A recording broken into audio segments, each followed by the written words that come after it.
right, we are live with the 24th episode of the Let's Go podcast. We keep on ripping out these podcasts. We hope that it only encourages you to continue watching instead of overwhelming you, because that's not what we're trying to do here. We're trying to get some good content. We have Rocky with us today. Rocky is the captain of the Royal Flush. We'll talk a little about them, about their sponsor. Maybe Rocky, clearly wearing a shirt here, might want to talk a little about something else also. We'll get all into which I don't know if we're allowed to say on this podcast, by the way, Rocky. So, what do you but, mean? He's a future HSL sponsor. is that considered is that enough of a pull for us to be able to plug in sponsors currently? we'll get into all that and a little about Rocky's background. And Dave, why don't you start us up? Well, we have the great Rocky Bochner, new to, it's fun. We've been doing so many podcasts with people who are known quantities in the league. We've even had a lot of repeat guests. I feel like we haven't done a podcast with a new person in a while, and also completely new to the HSL. I don't think, we've never met in person, so it's very exciting. First of all, have you watched any of our previous podcasts? Yeah, I have. I have to say, it's amazing how many controversial topics have come up already. Well, we're going to try to get... Dave, you said you haven't met in person. Weren't you there last week? Maybe you didn't run into Rocky. I was, but I met Sender Kittner. Yeah. Sender's a great personality. He davens in Cajilas, where I started davening recently, and I ran into him. We were schmoozing for a while on Shabbos, and then I didn't put two and two together. Like when I was talking with him, I didn't realize it was the same person. And then I saw him by the gate. I'm like, that makes sense. Cajilas is Rabbi Kramer's place? Yeah. Okay, very cool. So, I think we have the most rabbis on our team, just saying. So let's... Rabbi Rosenfeld's on that team also, by the way. Yeah. He's the one that you put me in touch with. What's Rabbi Rosenfeld's first name? Daniel. Oh, he's the young Israel rabbi. Yeah. Wow, so this is a very stark team, and it's no surprise that Rocky's showing up with all these swarm behind him. Yeah, they'd kick me off the team, even though I'm the captain, So you're trying to make up for it. You're trying to impress them that you're actually up to... Yeah, I have the beard, the sperm behind me. I figured that's got me covered. I think, though, that you might need to make a Rock Fitness on a button-down shirt, to button down. I was going to say. Yeah, a little too much neck and arm showing. Yeah, I don't know. So which podcast have you seen so far? Let's see. I watched one with Tovia because he's my neighbor growing up. And I watched one or two others. I saw the clip from the most recent one, or I don't know if it's the most recent anymore. You guys are so prolific. But with the lawyer who was talking about the slide. You should know, Rocky, that lawyer is, I would say, a top 3 hitter in Jewish softball. Like, that guy is really insane. He's unbelievable. Like, he's levels above levels. Like, people look at him and they're like, he looks a little older. What's, what? Then he shows up to the field. Any pitcher you pitch at him, any pitch you throw at him, the guy just bangs out hits. It's not normal. It's crazy. Even our beloved Ellie Race, who's not so quick to compliment, was like, that guy is. I think that's the only compliment I've ever seen Ellie Race give somebody. He said Glenn Zuckerman has MLB caliber hands. Right. Well, Dave, this other guest that I was telling you about, as I'm getting a call from King Ventures. Sponsor. Should I pick up mid-podcast from our sponsor, King Ventures? Okay. Anyways, so that other guest that I was telling you about, Dave, also will be a lot of fun in that regard, as he's also not too doesn't give up compliments too much. So that should be fun. Anyways, let's not get distracted. Let's not get distracted. I get a little distracted here. Let's hone back in. So, Rocky, how did you find the HSL? How did you meet Avi, or what brought you in? Yeah, good question. So I was on a chat, like a Friday, Sunday softball chat. I hadn't played ball in a while, and I was really missing it. And so I played 1 or 2 games on, from that chat. And then, Avi posted about HSL on that chat. And right away I was like, I'm in. This is for me. Yeah. Awesome. Had you had experience before playing in these Jew ball leagues, as we like to call them? Not really. As a kid, I played Little League, and I loved that. And then during the summers, my parents would take us upstate. And so in camp in a bungalow colony, you basically play softball every day. So I had that experience, but not really any of these. Never was it never in a league, or never in a recreational. No. Right. So Yeah, it's pretty cool. Isn't it? I think like at least 3 or 4 guys in your team are like that also, right? Are you the only one, or I feel like there were a few guys who came in who never really played competitively in a softball league before. Yeah, a bunch of people who haven't really. Some people have played. Others, like I know Riley Rosenfeld, used to play baseball, and he said he was pretty good. I think other people have played. I think a lot of people played Little League, but that's a while ago. Right. Yeah. So I was gonna say, Dave. I was telling Rocky's team. I was telling them that I felt a little bad. That their first, I was talking to Jerry Kramer also individually. I was telling them I felt a little bad. Their first 2 games ever playing together in a real, softball league was against the Robins and Nashville Getaways. Yes. And Kramer was telling me, he's like, "What are you talking about?" He's like, "We'd much rather it that way. We start from the top. We play the better teams, and now we know what we have to beat. We want to know from the bat. We don't want to play 2 teams that we're going to win or lose 5-4, and there are other teams that are way better than us. We want to play the best, and now we know what we have to strive for at the end of the season." So I love that perspective. That was probably Schmooze that Travis also, by the way. Probably Schmooze. Looking up, speaking of Nashville Getaways, I'm looking up Mr. Bochner's stat line from the game against. Oh wait, did you pitch on me? Yeah, I did. Well, wait. Well, I pitched. I probably only pitched the Rockies' first 2 or 3 at bats. I pitched, I think, the first. It was a mercy after 7. 2, and then you switch. Yeah, it was a mercy after 7 innings. I think I stopped after 4 innings. I think so. But Rabbi Rosenfeld wiped the floor with you. What do you go? 3 singles and a walk. Well, okay. So you wiped the floor with whoever pitched against him. Yeah. The walk wasn't me because I don't walk people. So you probably went 2 for 2 off me, I guess. So Rocky, let's look at your team for a minute. So where do you play? What position? Okay, so I'm playing second base. And I mean, this game I'm going to be playing catcher because our catcher's out, but usually I take second base. Little League, of course, years ago I played first base, so that was felt good about that. But I like the infield. I like having more plays, so I like to be on top of it. And I like to think of myself, I don't know if people like this call, more of like a Harrison Bader type, where I pride myself in my defense while my offense can improve. Does Rocky look a little like Harrison Bader, Dave? I'm trying to see it. You got a little bit of that. Bader's got the little beard going out now. White face, Yeah, we're buff. Pretty close. You see that call a little bit, Dave, or no? He's a Met player. Where you're coming from, yeah. Okay. So that's my major league aspiration. So I used to be pretty good at defense, so I pride myself on that. So I have high standards for myself with that. Batting, like I said, you don't have to pull up my stats line. I think we're okay without hearing it. I can improve my batting. I'm gonna work on that. But we did like playing, starting off against the best teams. Honestly, I have all our stats. We've improved so far in each game. So hopefully we'll just continue to improve each game. No, so truth be told, Rocky, and again, not to say you guys can't one day, get to the big leagues, but the top 2 teams you played against, those are strictly, Titan level or tier 1 level teams. And right. Because in the summer league we don't have enough teams for 2 tiers, but your first real legit, I would say, tier 2 competition, you guys won. So it's not you guys should be super confident going into this week, which we'll get into also. It's gonna be a very big game, especially for the team you're playing against. They're gonna come out on fire because they haven't won a game yet, and in their mind, this is their team. They have to win in order to keep their season alive. Right. Yeah. So let's look at the rest of your team. So who's your pitcher? Sender. Sender's the pitcher. Oh, yeah. By the way, Sender also said something funny at the game. He said, I don't remember what the back and forth was. He said a captain has to maintain a manic positivity, which as a psychologist I thought was actually a really good expression.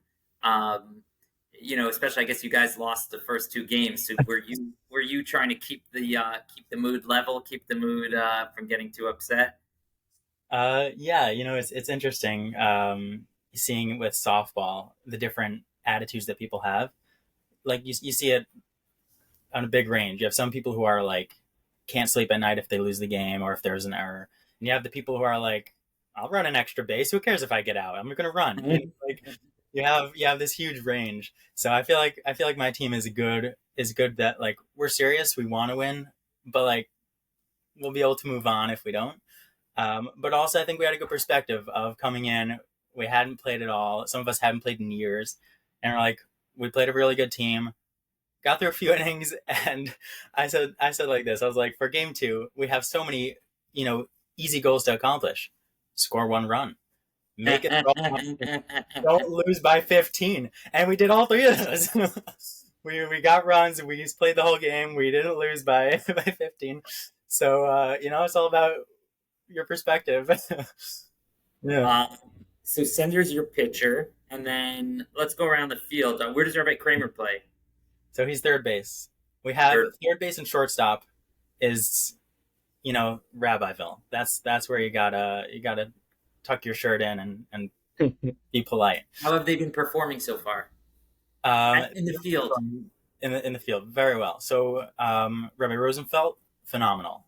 His first game, if you'll remember, he made some incredible catches. He had a lot of stops at shortstop. It was still fresh, and he's not used to playing with a softball, so we didn't have so many, quick glove to hand to base. That needed to improve a little bit, but he stopped pretty much everything that came to him. He made some amazing catches, and he's shown that he's clearly still got it. Look at the stats with hitting. He's got it more than the rest of us. Rabbi Kramer, he's quick.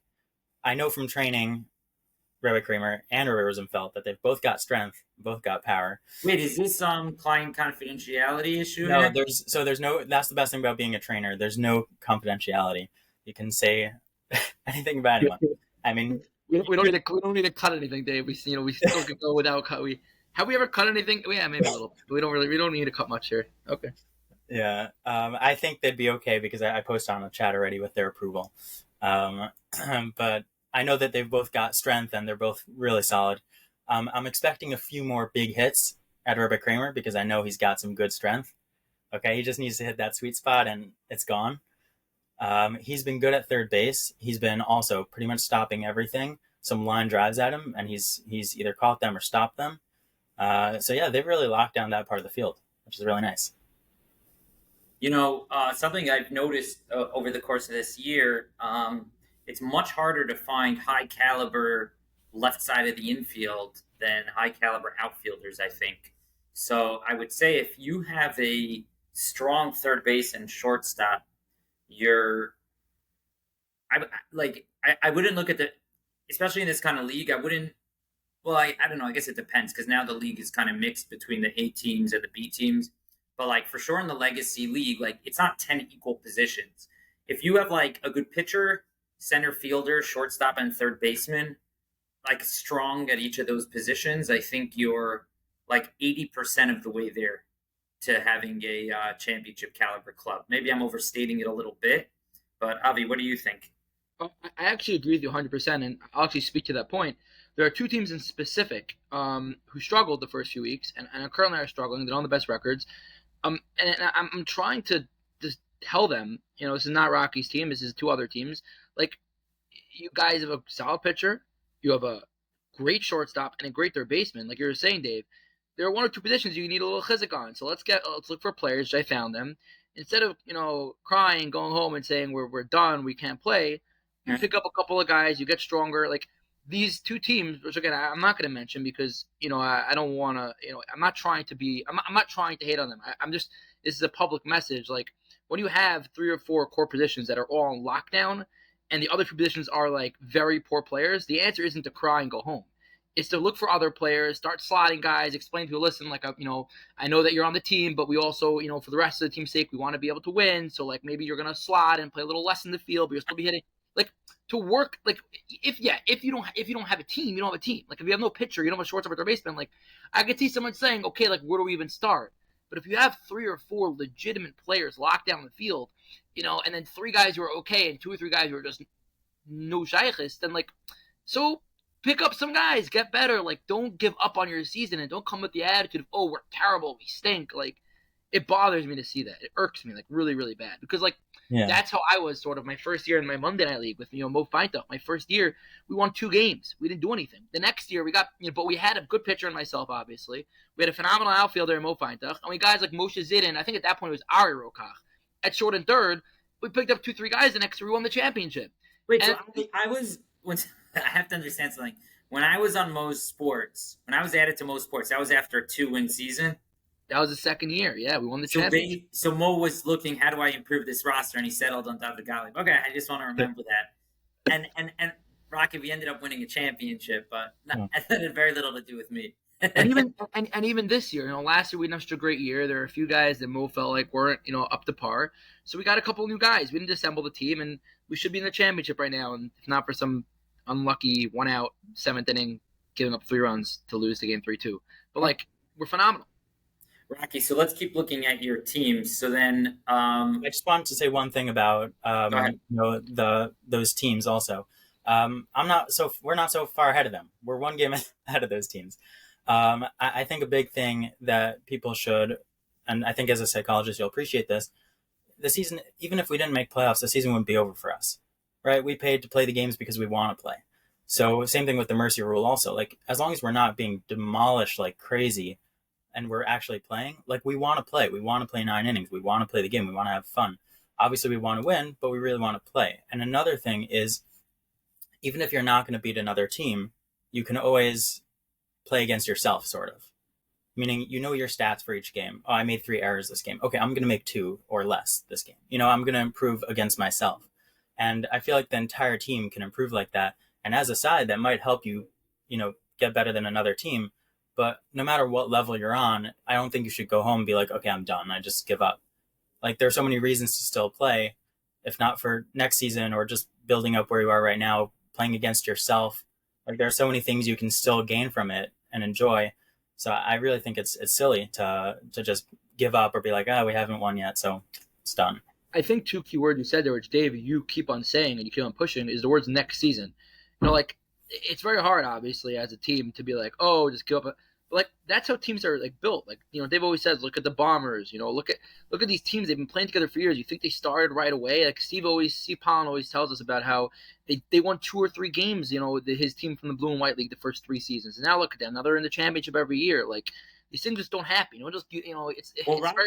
Well, Rocky's coming from a perspective as a personal trainer of your moment is now. Yeah. This at bat, this pitch, this ground ball.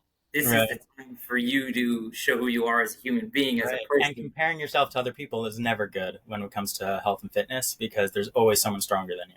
Always. So you really got to compare against yourself and just work that. Well, that begs the question, Rocky, who's stronger, Rabbi Rosenfeld or Rabbi Kramer? Ooh, that's a good question. I'll tell you, I'll have a good answer. Everyone has one exercise that is their exercise. There are some guys who aren't great at bench press or aren't great at deadlifts, but for some reason, skull crushers, they can just go heavy. They can't shoulder press it, but they can skull crush it. It's crazy. Some people have one exercise that is super easy for them and one that's not. So I'm trying to think if I can give a good example. Confidentiality. It's not official, but I'm not going to share. But I'll tell you one thing about Ray Kramer that's amazing. He's one of the few people I know who, when that burn starts setting in, he's like, ooh, that feels good. 99 out of 100 people are like, I hate this feeling, make it stop. And he's like, yeah.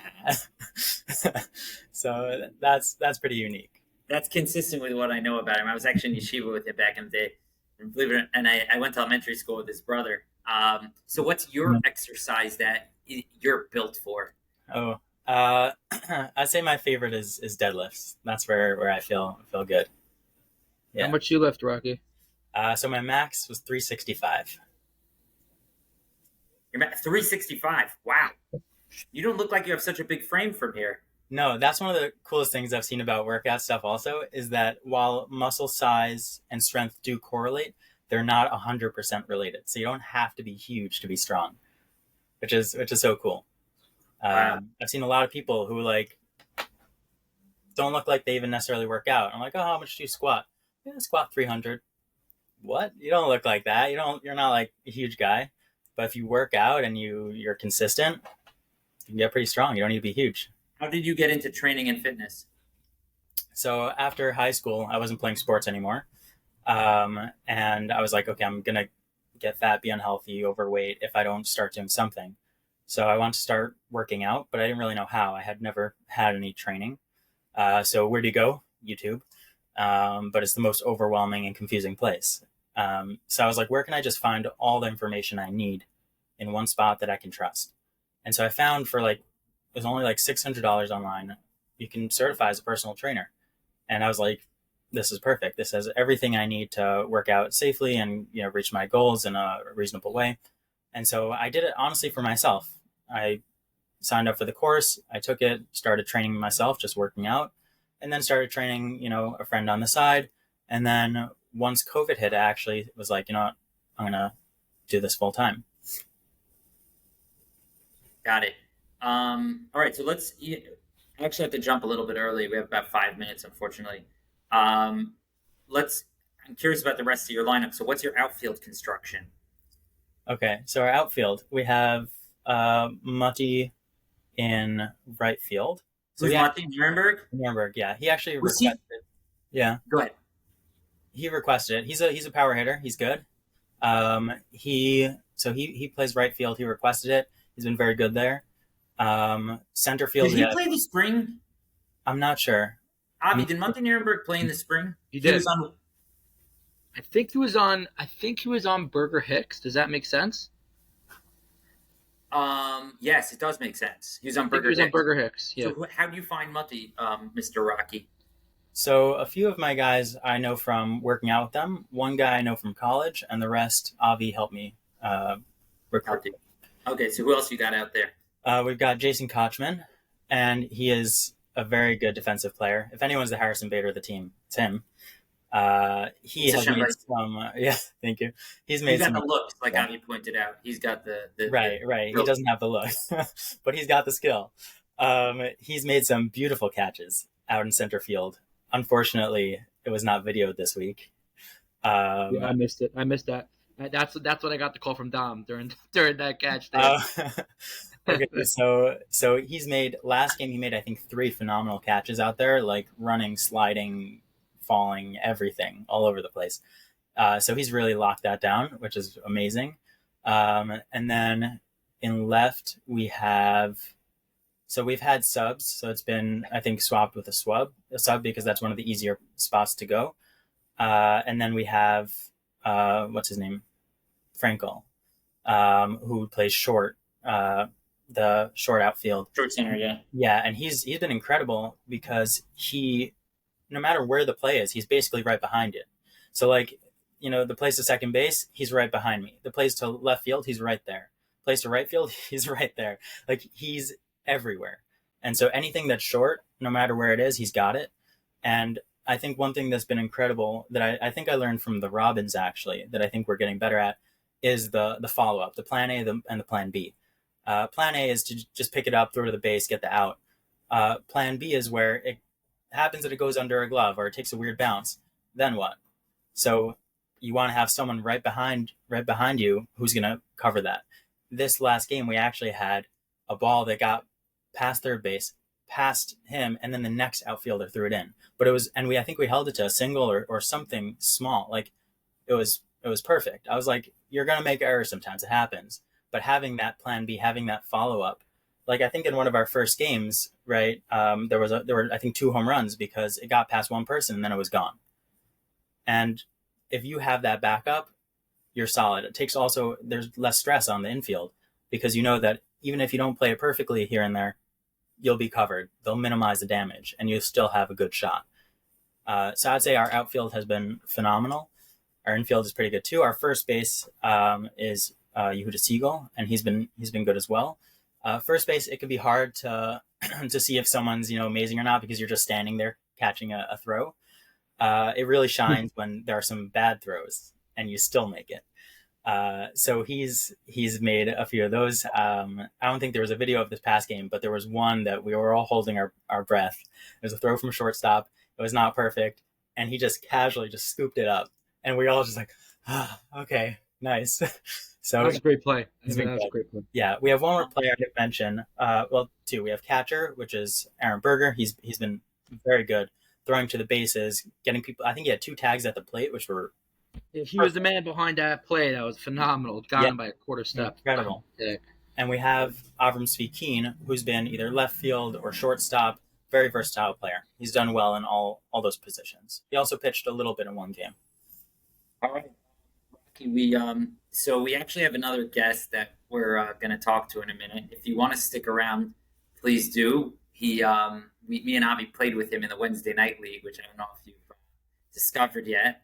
We're going to talk to him about the game from last night, but pleasure to have you on, albeit a little bit brief. I'm sure we'll have you on again as the season heats up further and as we get closer to the playoffs. But I'm just texting him that we're ready for him.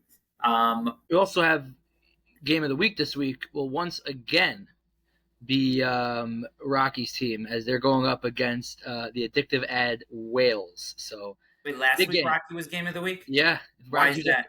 Keep on playing 10 o'clock. 10 o'clock Oh, you mean game. because you're filming it? Yeah. Game of the week. It's gonna be on the highlights again. 2 weeks in a row. These guys, GB and Son, get to So be all over the GB and status. Sons is a plumber. Yes. Yeah. So it's a coincidence that you're named Royal Flush, or once you were the. No.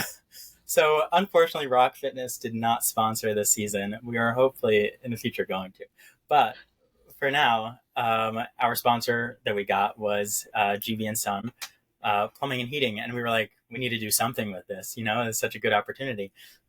So we thought of a few names: the Snakes, the Flushing Flushers. We had some fun with it, and then finally someone said, "What about Royal Flush?" And we did a poll on the chat. There's one guy, I think Aaron Berger, being like repeatedly, "Guys, we don't have to match the name. We don't have to match the name. Guys, we could just choose a random name." And we're all like, "No, we're gonna match it." And so Royal Flush is what we came out with. Should be a very good matchup.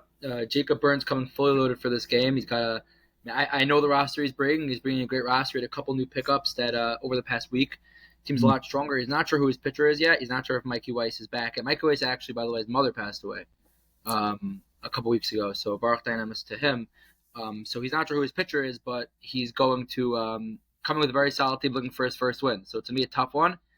And I look forward to being there and getting a lot of good shots like I did last week. All right. So thank you so much for having me. And thanks for coming, Rocky. All right, we have in the house the great, the legendary Nate Mintz. What is up? Thanks for coming on. How you feeling after your king-size 2 strikeouts last night? Amazing. What a game. What a game. Yeah, so I was texting with, okay, so just to fill in our viewing audience, me, Avi, and Nate. You go by Nate on the podcast? You could call me Nate.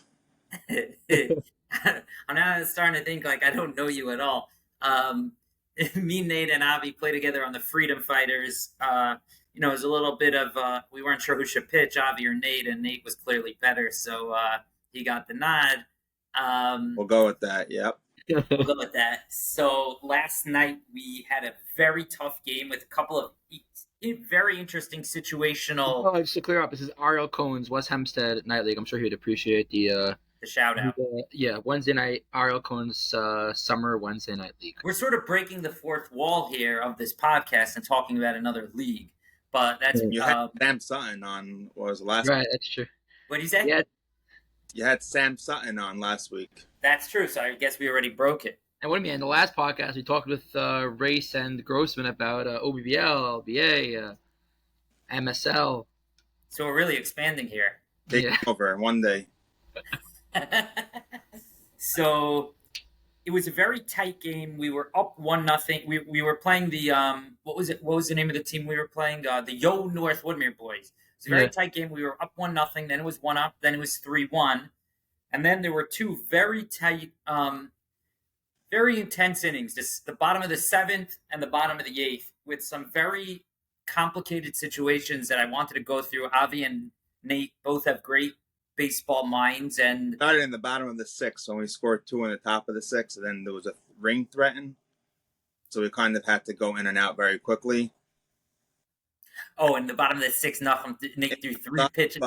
But I think in the top of the 6th, when Ariel officially called the later games, he said rain is imminent, so kind of had to hurry up, make sure we get the bottom of the 6th in case it. That bottom of the 6th was smooth. That was 3 pitches, 3 out. That was phenomenal. Very smooth. Phenomenal.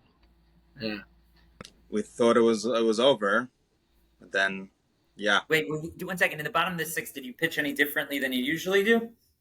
Yeah, I just threw the ball right over because it had to be quick, and hopefully they'll just make quick outs. And they swung at the first pitch 3 times and 3 quick outs. Also, it wasn't just 3 pitches, 3 outs. Like, as a field, we didn't throw the ball around. After each out, it was just backed it up, Yeah, back and gate and pitch. right. Like, the whole inning took literally 45 seconds. Like, it wasn't like a guy flew out, you throw it around. The guy, like, it was like bang, bang, bang. It was. I've never seen anything. I've never seen a half an inning go by that quick in my life. Yeah, it was as quick as can be. So before we get to the bottom of the seventh, was there anything strategically in that? I feel like there was a lot of strategy coming up the whole game. I know one. Oh, there was one interesting play that I can remember before we get to the seventh and the eighth. Avi, when you sent, you were coaching third base, you sent, somebody got thrown out at home, right? No, somebody got thrown out at third. Yes. Zagelbaum? Yes, I think it was Zagelbaum. So no, maybe it was Bromberg. It was one of those guys. I forgot. Bromberg. It was Bromberg. Yeah. It was Bromberg. So I think you're thinking that was the third out at third base, Avi? Yes. So wait, which out? Okay, so Avi, let me put the question to you. 2 podcasts ago, we talked about you don't make the third out at third base, or the second out at third base. Correct. Or the first out at third base. But let me explain to you why. In the major leagues, the third out at third base is a big thing because the guy's scoring on a single from second base anyway. In these games, there's so many errors and even ground balls that get booted that there's a big chance the guy will score from third base and not from second base with 2 outs. Right. So to get to third base with 2 outs is not. And who is coming up? Avram Mintz? If Bromberg was rounding second, I think Jared. Avram Mintz has come up. And I'll explain even more. I mean, the question you have is why you sending the guy. Obviously a little bit situationally. If you're down 4-0 or 4-1, I would, you're much less likely to send to third and take that risk. But I will tell you, at that point of the game, I think we're in the 4th inning or 5th inning, maybe even. I think it was the 5th inning. We're up 1-0, or maybe it was one up or something, or 1-0. No one's scoring. No one's getting hits. The only way you throw a guy out at third there is if you make a perfect throw, which they did, and you nab him by half a step. In my mind, they also have a great third baseman, Svi Cohen. Yeah, yes. I thought he was really good last night. He was. He made one bad throw, but other than that, he was really good. In my mind, in that situation, there's a better chance that ball skips away from the third baseman and the guy comes home and scores than there is of him making a perfect throw and nailing him out by half a step. We weren't scoring runs. We needed that spark, quote unquote. We needed that, and we weren't doing it with the bats. So if we're not going to do it with the bats, I'm like, steal a run. Let's try to steal a run. And they made a perfect throw. They got him half a step, but I could have easily seen that play instead, taking a hop, hitting the runner's foot and bouncing into the dugout, and the guy gets a word. I think it was the right send all day. That's right. Especially with that situation and how the game's going, all that. Yeah, I got you. It's a good point. So Nate, would you suggest that the old baseball adage of "don't make the third out at third base" does not apply to softball, at least some of the time?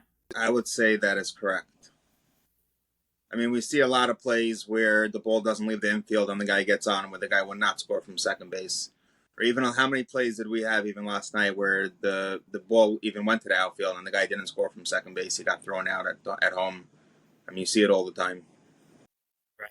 All right, so let's move into the okay, so that's the top. I don't remember what inning that is, but we put up a few in the top of the 6th to go up 3-1.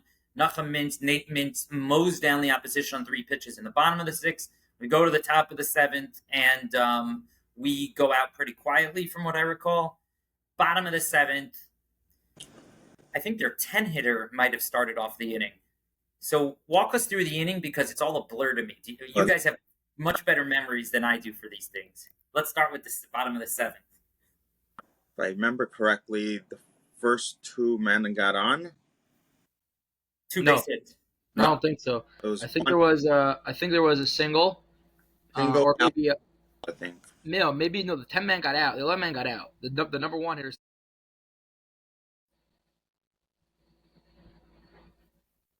Avi, you were saying that you remember what the sequence was? Yeah. So we're in the 6th inning, in the 7th. Top of the bottom of the 7th inning. Bottom of the 7th. So the 10 hitter or 11 hitter. I'm not sure if they batted 10 or 11. So he makes out. Nachum makes quick work of the bottom hitter. On the top, the 1 hitter then pokes one, if I'm not mistaken. He pokes a single into center field, followed by the 2 hitter hitting a single as well. I think the 2-hitter was that. No, it wasn't. It was he poked a single. They had 2 on, 1 out. If I'm not mistaken, it was first and third, 1 out, up by 2. The next guy hits a. It was first and it wasn't. It was no way. It was first and second. Yeah, because then you had the single that. Oh, then you had the lefty single, right? The big lefty had a single, and he made it first and third. No, if I remember correctly, it was first and second, 1 out when the guy hit a single to center field and the guy threw it home, and then got second and third. Yes, but where did my error come in? Because I had a big error in that inning. Was one that of the 2 hits was right? So the first guy singles, number one hitter singles, 1 on, 1 out. Next guy hits his hard one hopper to me that bangs off my knee. Very, very weird place to hit a fielder, and like deflected all the way to like second base. And then for a second, I'm thinking like, what is David Gottlieb doing, just standing there looking at the ball? And I was about to scream at him, but I realized I just made an error, so I can't really say anything to him. Thank God, our shortstop bailed out Dave by chasing after that ball. Dave, by the way, what were you thinking? So again, for everyone listening, runner on first, 1 out. Guy hits a hard chopper, hits my knee and deflects like literally the pit stop, like all the way there. And then Dave's standing there. You're looking at the ball. Why are you looking at the ball there? Do you remember that play? I actually don't remember the play, meaning it came close to me, and now there are runners at first and second, and if I don't retrieve it, the guy could get to third. Yes, correct. Yeah. It was like in a dead space. So like literally, it came in so fast, hit my knee at third, and it went all the way across the infield to like second. And then our shortstop had a phenomenal game. Ran over and got that ball because you were just standing there. I was like confused, like what was going on, but I couldn't say anything because I just made a terrible play. I don't remember. Sometimes a mistake is just a mistake. The question is if it was maybe it might have been some kind of inside job, like I was infiltrating the defense. I was infiltrating the defense in order to throw the game to the other team. And a lot of talk about inside jobs in the news these days. I don't know. In general, I made a number of key positioning mistakes in the game yesterday, as Nate pointed out to me. I think instincts, not really a mistake. It's just the instincts in the field. It's more of that. You know where we saw that very similarly, by the way, in the game 3 of our Titan Championship. After that error by third base, he sort of gave up on the ball, which allowed that second run to score. Wait, say that again? In game 3 of our Titan Championship, the Bombers versus King Ventures, on that hard ground ball that would have won the Bombers the championship. Yes. Where he erred the ball, he didn't go after it. He gave up on it, and then Steve had to come get it. By the time he got it, it was too late.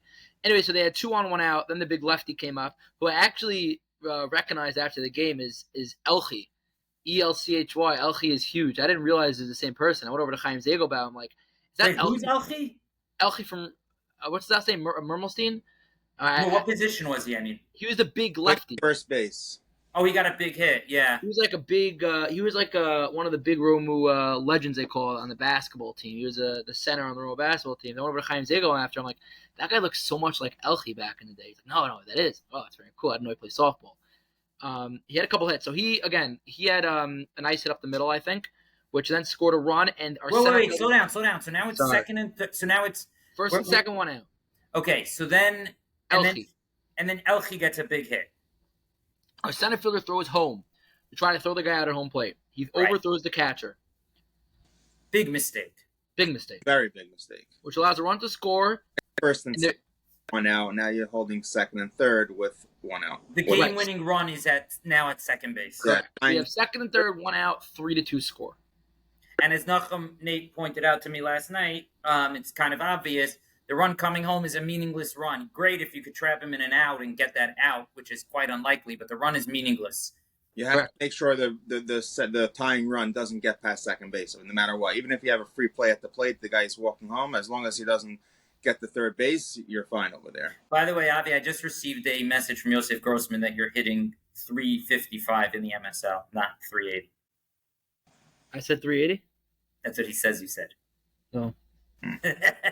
Anyway, so now we have. They say it's always a good thing when you have the elite hitters like shepherding you and like it's a good sign, making fun and like poking at you. I think it's a pretty good sign. Anyways. Okay, so we now have Nachum. Okay, so now it's second and third. We have 1 out, right? Yep. Nachum is locked in. We're saying to him to walk the next batter, right? I believe you walk the guy. Nachum Mintz is not a guy to walk. Big and situational, like where you need a force play, I would rather pitch around him than walk him. I mean, odds are he probably will end up with a walk. But didn't it happen? Hasn't it happened that you've pitched around? Didn't it happen last week? You were pitching around. You said you'd do the same thing, and then the guy walloped one. wallop one, he like kind of like guided one behind second base. But it wasn't really a pitch around. That was more. I don't remember this. Dave, you bring on Nate Mintz, and then you lay the hammer on him 15 minutes in. That was a different situation. Nate knows I have a lot of respect for him. I think that was 4-0 in that game. Right. I think okay. Game last year, 2 weeks ago or But whatever. it was to keep the game in hand. Yeah, but it was 4-0, a different situation. If it was a tying run, obviously you're gonna walk him. But if you're down 4-0, you really want to hold it at 4. You're not trying to do anything. You have add more base runners. Yeah, right. So it was similar, but I mean, I'll take that all day, where the guy will hit a little blooper like that. And if you're playing back 10 feet, you make the catch. I pointed out that something was similar to Luis Gonzalez's walk-off over Derek Jeter's head, where he's playing in, so the ball lands more regular depth of shortstop, where he would have made the catch if he's playing back. So we have second and third, 1 out. Winning run at second, tying run at third. But you still haven't explained, why are you opposed to walking the guy? Because there's no wild pitches, so I could throw 4 balls 20 feet up as hard as I could, and worst case, I'll get the walk anyway. He wants to give the guys nastiest stuff, which actually we'll talk about, came into play a little later in the game. It sure did. Second and third, 1 out. So this is where our first sort of meeting of the minds between me, Nachum, I think maybe Avermintz is involved a little bit. I wasn't sure what to do. Dave, you were sort of, letting me and Nate figure it out together.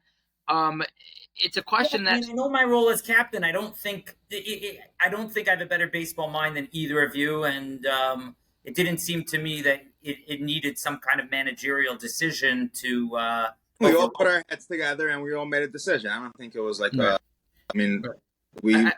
think ultimately there's 2 choices, maybe 3, but really 2 strong ones. There's you move the infield in. You move the infield in. The reason why it's a lot harder for the guy at third to score is because you're getting the ball quicker. You have more time to hold the runner and then fire it to first. When you're playing more back, it's a further throw to first base. So the runner you got to play the infield in for that reason. At least second and third. So I think right. So the 2 choices are either you're playing all the way in, which gives you a better chance of holding the tying run at third. But if it's hit hard, you lose the game. So right, the second choice is you play sort of back/halfway, which gives the runner a much higher chance of scoring, especially in softball. You're not talking base, you're talking softball. So anything that's not, unless you're playing really in, the runner's most likely going to score from third base, unless you do a fake throw or get into all that jazz. So the other choice is playing medium or back, and you're basically going to take the out at first, but you're basically allowing them to tie the game on a ground ball. I think I took sort of the medium approach, as opposed to coming all the way in. The ball was hit right at me, so even if I was playing in, I probably would have had it anyways. And that's what happened. I made the play, I threw to first, and the guy took off from third, and he was basically at home to tie the game. So that's the first thing we talk about. That was the first discussion we were having. Are we playing to win or are we playing to tie? I think from Nate's perspective in that moment, he was sort of trying to get me to take a few more steps in, creep in. Playing third in that situation, the instincts have to be to hold the runner and get him to first. That really has to be, no matter where you're playing. If it's hit to you, at least if it's hit hard. If it's hit slow, obviously changes stuff, and you have to know what you're doing. But any routine play, the instinct has to be to hold the runner and get the out at first. So what ultimately happened?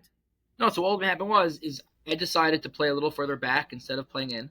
I got it. I held the runner. I threw to first. He took off on the release, and he scored. He beat the throw home. Again, in softball, it's very hard, unless you're firing it over to first perfectly. The guy makes the catch, gets it out of his glove, fires it home perfectly. I think that was a different play that you're talking. I think that was in the next inning. No, it was second, third, 1 out. I didn't throw the. No, it was that. It was inning when the ghost runner at second base. No, that's how we got the third. We had second and third with 1 out, and then the guy swung and missed for a strikeout on a high. No, that was in the last inning that he swung and missed. The last inning was the. Last inning was the swing and miss. You're mixing up the innings. Was the looking? Yeah. No. They started off the 8th inning with the man in second, and the first guy hit a ground ball to you, and you looked him back. at second, but there's nobody at second base even covering. Oh, am I mixing that up? Threw to first, and there was no, and then he got to third. Wait, no. You think if I was at second base, there was a play at second?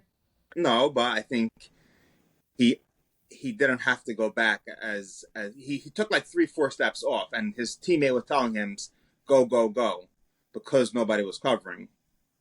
So he 3-4 steps head start. So when the throw went to first, he was kind of ready. I can tell you one thing, next game I'm going to be all over second base. I'm going to be on it like a white on rice. How did they end up tying the game? So they had second and third one out. You're saying there was no ground ball there. You're saying you struck a guy out there. So now there's 2 out. How did they end up tying the game?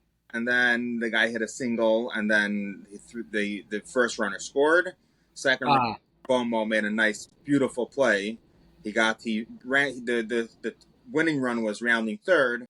He got the ball as catcher, and I don't know if you remember, he ran him all the way back to third base as opposed to throwing the ball. He executed beautifully. And then I tagged him out. Correct. Okay. And Bromberg made that throw? No, Bromberg made the first put out. Bromberg was the first throw home. Who was the second throw home? Well, that was the first throw home. There's another throw home in the next inning. No, there's a throw home early in the game. Oh, Zagoval made that throw, the second throw. Did Bromberg? I think Bromberg made a throw that would talk. That Bomo tagged the guy out going home. Right. Then the second one was from Z-Bomb. So they ran themselves out of the inning because they could have had another shot at a base hit there with 2 outs. And back to my point where a man on second does not score on a base hit, and a man on third would score on a base hit. It's all tied together. It's a Pilpelshire Nachum. I think I have to call you Nachum from here on out. So 1 second, let's just chazer the situations there, and then maybe I'll put a poll or something in the community. So a couple of different situations. One is, which Nachum just mentioned, the hitting situation. Do you want to send the guy to third with 2 outs, fast runner? Do you want to send the guy that situation? Not to send him, but the rule doesn't apply as much where you never make the third out at third base. Right. Obviously, you don't want to get out, but I mean, if you want to be heads up and you want to be aggressive, then I don't think that rule applies as much. Okay, the next situation is second and third up by 2. Up by 1. Up by 1. First base open. You're talking about the intentional walk situation. Oh, second and third up by 2. Do you intentionally walk the guy? Okay. You intentionally walk a guy. That's both situational, because there are times obviously you would, but I mean it's really just how I was feeling at the moment. Okay.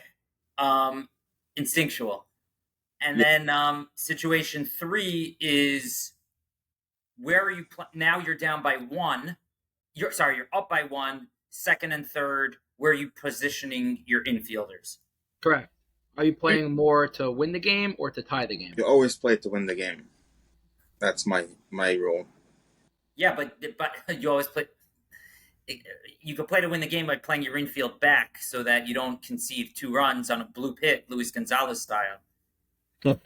Yeah, but also, I mean, you're hoping that anything on the ground, you're more also wanting to hold them. I don't think we're so far. I think we're more halfway. We were halfway, but I said, even in softball, unless you're really playing 2-3 feet in front of third, it's very hard to take a grounder, hold the runner, make that throw across, have the first base come up. You need 2 perfect throws. You need 2 perfect throws. And besides for perfect, then you need perfect in terms of location, and then you need a really strong throw.